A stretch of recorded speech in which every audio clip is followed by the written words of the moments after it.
આપ સૌ વરિષ્ઠ આગેવાનો, વડીલો, યુવાન ભાઈઓ અને બહેનો, નતાભાઈએ કીધું એ પ્રમાણે રામદેવ પીરની પવિત્ર જગ્યા ઉપર ચૂંટણી જીત્યા પછી પહેલી વાર આવું છું, એટલે આ જગ્યાનો, આપણા ગામના સૌ વડીલોનો અને સમગ્ર વિસ્તારનો ખૂબ ખૂબ હૃદયથી આભાર માનું છું કે એમને શરૂઆત આ શેર નીચેથી નતાભાઈએ કીધું હતું અને મને બનાસથી શેરનું પીણું મળ્યું હોય તો આ જગ્યા ઉપરથી મળ્યું છે. પહેલામાં પહેલું સૂત્ર ત્યાં દાંતીવાડા તાલુકાના અહીંથી બધે કીધું કે બનાસની બેન, તમે બધે કીધું કે એની બેન, અને જે બેનનો નાતો છે એ અતૂટ નાતો છે આપણી સંસ્કૃતિ પ્રમાણે. અને એમાં જ્યારે રામાપીરની જગ્યા ઉપર જ્યારે આ સ્લોગન મળ્યું હોય, નારો મળ્યો, પદવી મળી હોય, ત્યારે રામાપીર એટલે કોણ? બેન દીકરીઓની વારે આવે, ગાયોની વારે આવે, જેને કોઈ ના હોય એની વારે આવે અને એના દ્વારેથી કોઈ પાછું ના જાય. એ જગ્યા ઉપર જ્યારે આપણે બેઠા છીએ ત્યારે તમારો બધાનો ખૂબ હૃદયપૂર્વક આભાર માનું અને રામદેવ પીરના ચરણોમાં શીશ ઝુકાવીને પ્રાર્થના કરું કે આ વિસ્તારનું ઋણ મારા ઉપર છે, એ ઋણ ઉતારવાની રામાપીર અમને સૌને શક્તિ આપે એવી પ્રાર્થના આ તબક્કે આજે કરું. આજે આપણે એક ધાર્મિકતા સાથે જ્યારે મળ્યા છીએ ત્યારે આપ સૌને આભાર વ્યક્ત કરવાની સાથે સાથે એક વિનંતી કરું છું. જે ગુલાબભાઈએ કીધું કે રામાપીર એટલે સમરસ્ત ભાઈચારાની ભાવના. અહીંયા કોઈ ધર્મ નથી, કોઈ નાત નહીં, કોઈ જાત નથી. તમામ સમાજો, તમામ ધર્મના, તમામ વિસ્તારના લોકો એ રામાપીરના ચરણોમાં આજે દર્શન કરવા માટે આવ્યા છે. અને આપણે હાજરા પૂરતું નહીં પણ આપણા રોજિંદાના જીવનની અંદર જ્યાં પણ રહીએ છીએ, પાડોશી એક પરમેશ્વર, એનો ગામનો કામમાં આવે, ભાઈ આવે, કુટુંબ આવે, સમાજ આવે, આગાવાલા આવે, અને જ્યાં રહો છો ત્યાં આ દુનિયાની અંદર કોઈનો વિજય થયો હોય અને કોઈ જીત્યું હોય તો એ પ્રેમ જીત્યો છે, સ્નેહ જીત્યું છે, લાગણી જીત્યું છે.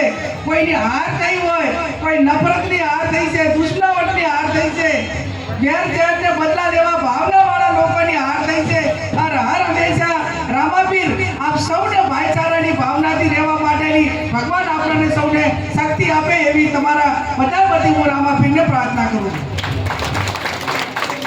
હવે રસ્તામાં આવતા હતા અને મારે ગુલાબભાઈને એમની જોડે ચર્ચા થઈ કે આજે આપણે પવિત્ર જગ્યા ઉપરથી જઈએ છીએ અને આપણે એમ કહીએ છીએ કે તમામ સમાજો હળી મળીને ભાઈચારાની ભાવનાથી રહે. જ્યાં કુટુંબે ભગવાને આપણને જન્મ આપ્યો હોય, એ સમાજ હોય કે વિસ્તાર હોય, તેનું ઋણ ઉતારવા માટેની આપણે સૌને શક્તિ આપે અને આપણી સંસ્કૃતિ હચવાઈ રહે, આપણી પરંપરાઓ હચવાઈ રહે, આપણા સમાજના રીત રિવાજો હચવાઈ રહે, આપણા બીજા હગાવાલામાં કે બધામાં જે પ્રેમ, સ્નેહ અને લાગણી હગાવાલાનો જે નાતો હોય એ જળવાઈ રહે. અને એના માટે કરીને આપણે વર્તમાન સમયની અંદર આપણે પોતે આગેવાનો તરીકે શું કરવું જોઈએ? તો કે ક્યાંક કોઈ બેન દીકરીની ઘટના બની હોય તો એના જેનો વાંક છે એ વાંકને એમ કહેવાય કે ભાઈ તમારો વાંક છે. અને જે પરિવાર ભોગ બન્યો હોય, ગરીબ હોય કે તવંગર હોય, આમાં બેન દીકરી એક વાલ્મીકીથી કરીને બ્રાહ્મણ, એના બધાના માટે પોતાના પરિવારનો નાતો હોય, એક કુટુંબની આબરૂ હોય, એ બ્રાહ્મણથી કરીને વાલ્મીકી સુધી એ દરેકને દીકરી એ દીકરી જ હોય છે. અને એની સલામતીની માટે જ્યારે વાત આવે ત્યારે અમે બધે હમણાં વિચાર કર્યો કે મહેસાણાની જિલ્લા તો માગણી કરે છે પણ આપણે પણ અહીંયા બનાસકાંઠામાં 3-4 તાલુકા કે 10 તાલુકા ભેગા થઈને સરકાર પાસે એવી માગણી કરવી જોઈએ કેમ કે મૈત્રી કરાર જેવા ખરાબ કાયદાઓ છે એ કાયદાઓના હિસાબે પરિવારો બેનીકે થાય છે અને આવા કાયદા હટાવવા માટેની આપણે પણ માગણી કરવી જોઈએ કે ના કરવી જોઈએ? જે પરિવારમાં જેના લગ્ન થઈ ગયા છે, જેને 2-3 બાળકો છે અને બાળકો નાના છે અને છતાં એ બેન કોઈ લાગણીમાં આવીને કોઈ કંટાળાથી કે કોઈ એને પોતાને વ્યક્તિગત રીતે ત્યાં વધારે ફાયદો છે અથવા એ નાનું વિચારીને એક બેન શું દીકરી શું પણ ના કહેવું જોઈએ, પણ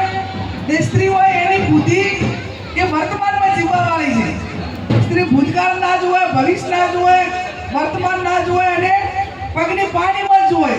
અને પગની પાણીમાં જોવે ત્યારે ક્યાંક ને ક્યાંક ઉગ્ર લાગણીઓમાં આવીને એક પરિવારને વેર વિખેર કરવા માટેનું જ્યારે પગલું ભરે છે ત્યારે પરિવાર વિખેર નથી થતો.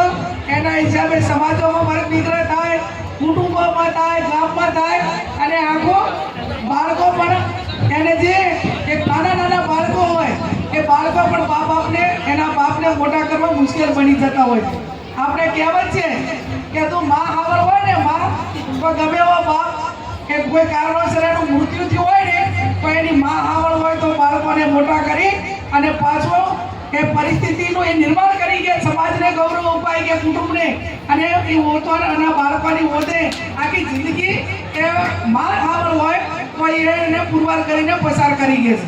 પણ જ્યારે માં એ પોતે એ બાબતોમાં એને વિચાર કર્યા વગર એ માં જ્યારે રક્ષકના બદલે ભક્ષક બનતી હોય ત્યારે હું માનું ત્યાં સુધી ખૂબ મોટું નુકસાન થતું હોય છે. એટલે આવનાર સમયની અંદર આ કાયદો સરકાર વહેલામાં વહેલો લાવે. હજી લવ મેરેજ વાળા પણ લવ મેરેજ પણ એટલું જ ખતરનાક છે કેમ કે અત્યારે ઘટતી જતી દીકરીઓની સંખ્યાના કારણે જેને સમાજમાં દીકરી નથી આવતું, જેની આબરૂ નથી, જે ધંધો રોજગાર નથી કરતો, એને હગાવાલામાં એને કોઈ હગું કરાવવા માટે તૈયાર નથી. અને આવા લોકો દીકરી ભણતી હોય અથવા તો કોઈ લોભ લાલચમાં લાવીને આ મીડિયા કે મોબાઈલના માધ્યમથી આ ટેકનોલોજીના માધ્યમથી ક્યાંક ને ક્યાંક દુરુપયોગ કરીને એના લગ્ન એ ડાયરેક્ટ બીજા સમાજનો હોય, બહારનો હોય, ગમે તે હોય એ બારોબાર લગ્ન કરાવી અને જે મા બાપે દીકરીને 20 વાર સુધી મોટી કરી હોય, એને ભણાઈ કરાવી હોય અને જ્યારે પોલીસ સ્ટેશનમાં આવે ત્યારે એ દીકરી એમ કે હું મારા મા બાપને ઓળખતી નથી. આ સમયને આ દાડા આપણે અત્યારે જોઈ રહ્યા છે, નથી જોઈ રહ્યા છે. અને આ બધું એક દીકરી ભૂલ કરે ને તો મેં અગાઉ કીધું એમ આખો પરિવાર બરબાદ થઈ જતો હોય છે. અને આપણે કોઈ પણ આગેવાન હોય, કોઈ પણ ઘર હોય તો તમે હાથ પેઢીઓ મજૂરી કરો ને, પેઢીઓ મજૂરી કરો, પ્રસંગો હાચવો, સારા કામ કરો અને લોકોના ઉપયોગી નાના મોટા તમામ રીતે આવવા જવાના પ્રસંગો હાચવો. આ રીતે આપણી આબરૂ ભેગી થતી હોય છે. પેઢીઓ દર પેઢીઓ આવતી કાને ત્યારે કોઈ પણ પરિવારની આબરૂ બંધાતી હોય છે અને ક્ષણવારની અંદર જ્યારે તમામ આબરૂ આપણી જ્યારે એ રેતમાં એક આમ એને કાળો ડાઘ લાગતો હોય છે ત્યારે એ પરિવાર સ્વાભાવિક રીતે આખો ડેમેજ થઈ જતો હોય છે.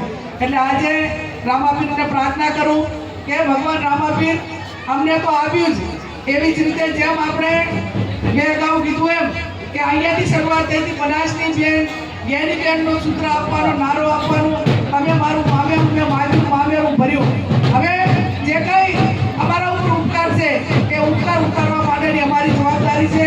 તમારા બધાના આશીર્વાદથી આપણે પહેલી જ વખત જેમ રામાપીરે અનેક આશીર્વાદ આપીને એમના દ્વારા આવેલાને કોઈને પાછા નથી મૂક્યા એ રીતે રામાપીરની જગ્યામાંથી મને જ્યારે આશીર્વાદ મળ્યો ત્યારે મેં પણ એવી પ્રતિજ્ઞા લીધી હતી કે સમગ્ર દેશની અંદર એ ગાય માતાને રાષ્ટ્રીય માતાનો દરજ્જો મળે, ગાયોના કતલખાના બંધ થાય, ગાયના ઉપર જે એના ઉપર અત્યાચાર છે એને જે કાપી નાખવામાં આવે છે, એના જે કંઈ એને કતલખાને મેલીને જે એની હત્યા કરવામાં આવે છે, આપણે બધા હિન્દુ ધર્મને માનવાવાળા છીએ અને ગાય માતાને રાષ્ટ્રીય માતાનો દરજ્જો મળે એના માટે લોકસભાની અંદર પહેલી વખત બોલવાનો મોકો મળ્યો તો પહેલામાં પહેલો મારો આ જ શબ્દ હતો કે ગાય માતાને રાષ્ટ્રીય માતાનો દરજ્જો મળે.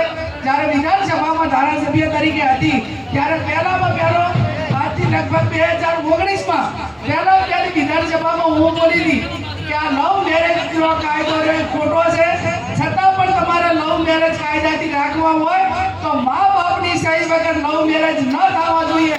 આ કાયદો લાવો એ પહેલું વિધાનસભાની અંદર પણ હું જ બોલી હતી અને આમાં પંચ કેસમાં સહી કરવાવાળા એને પણ ગામના જ હોવા જોઈએ અને ગામનો તળાની નોંધણી કરે. રામચંદ્ર જેવા રામચંદ્ર ભગવાન હતા તો એમનો સ્વયંવર રચાયો ત્યારે જનક રાજાને એ જ રચાયો હતો. તો રામ પોતે ભગવાન હતા તો જાન લઈને તો જનક રાજાને ઘરે જ ગયા હતા. એમ આપણી દીકરી હોય ચાહે લવ મેરેજથી એના રજિસ્ટરમાં લગ્ન થતા હોય ને ગામમાં થવી જોઈએ. તો પછી વચ્ચે ઓલા ડુપ્લિકેટ ને ખોટા રજીસ્ટર ઊભા કરેલા બહારના જિલ્લાનો તલાટીએ આપણે ના ઓળખતા હોય ભૂદેવ હોય ના ઓળખતા હોઈએ એનો વકીલે ડુપ્લિકેટ એના બધા ડોક્યુમેન્ટ ડુપ્લિકેટ એને ફેરા આપવાનો બ્રાહ્મણે ડુપ્લિકેટ આપણે કોઈએ તપાસ નથી કરી કે આ બધું ડુપ્લિકેટ છે. બારોબાર આપણાને ઘરે પ્રમાણપત્ર આવે ત્યારે ખબર પડે કે તમારી દીકરીએ તો આની સાથે લગ્ન કરી લીધા છે. આ ગામમાં બધું હોય તો અટકાય કે ના અટકાય? અને આ માટે કરીને આપણે આવનાર સમયની અંદર આ લવ મેરેજનો કાયદો હોય અને મૈત્રી કરાર. આમ તો કાયદાની ભાષામાં ગણવા જઈએ ને તો લવ મેરેજ એ સુપ્રીમ કોર્ટના નિયમ કાયદા પ્રમાણે વેલિડ નથી. જબ વેલિડ નથી એટલા માટે હું તમને એક મિનિટમાં કહી દઉં કે મૈત્રી કરારનો અર્થ શું છે દાદા? કે કોઈ પણ સ્ત્રી હોય એને આગળ પાછળ કોઈ નારી હોય કે એના ના ભાઈ હોય ના એને બાળકો હોય ના એને પતિ ના હોય ના એના કુટુંબમાં કોઈ ભાવ વાળવો હોય ના એને કોઈ હાજરદાર હોય અને જ્યારે એકને અટુલી પડી હોય એને દુનિયાની અંદર આગળ પાછળ એને પરિવારનો કોઈ એવું મદદ ના મળતી હોય કે એને જીવવા માટેનો સહારો મળે. અને એવા ટાઈમે આ કાયદાની અંદર જોગવાઈ છે કે સ્ત્રી કોઈની ભોગ ના પડે આડા રસ્તે ના ચડે અને એને પોતાને કોઈની હૂંફ મળે એના માટે કરીને મૈત્રી કરારને આગળ પાછળ કોઈ ના હોય ત્યારે મૈત્રી કરાર કરી શકે એવો કાયદો છે. બાળકો મેલીને ધણી મેલીને નથી રહે એવો કોઈ મૈત્રી કરારનો કોઈ કાયદો નથી. અને એટલા માટે કરીને આપણે આ કાયદાના વિરુદ્ધમાં પરિવારો વેરવિખેર ન થાય એના માટે કરીને આવનાર સમયની અંદર આપણે લડાઈ લડવાની છે. તમે આ બધા ખૂબ મોટી સંખ્યામાં હાજર છો. ભગવાનને પ્રાર્થના કરું સૌ હળી મળીને ભાઈચારાની ભાવનાથી રહે, બધાને રામાપીરના આશીર્વાદ મળે, મનોકામના પૂરી કરે. અને સરપંચ પણ હાજર છે આ જગ્યામાં પહેલી વખત આવીશું તો આ જગ્યાની અંદર જે પણ કામ કરવાનું થતું હોય એ હું મારી સંસદ સભ્યની ગ્રાન્ટમાંથી આ જગ્યામાં 5 લાખ રૂપિયાની ગ્રાન્ટ આપીશ. અને સરપંચને કહું કે વહેલામાં વહેલું જે તમારે કામ કરવાનું હોય એ લેટર પેડ લખીને મને મોકલજો. આપ સૌનો ખૂબ ખૂબ હૃદયપૂર્વક આભાર.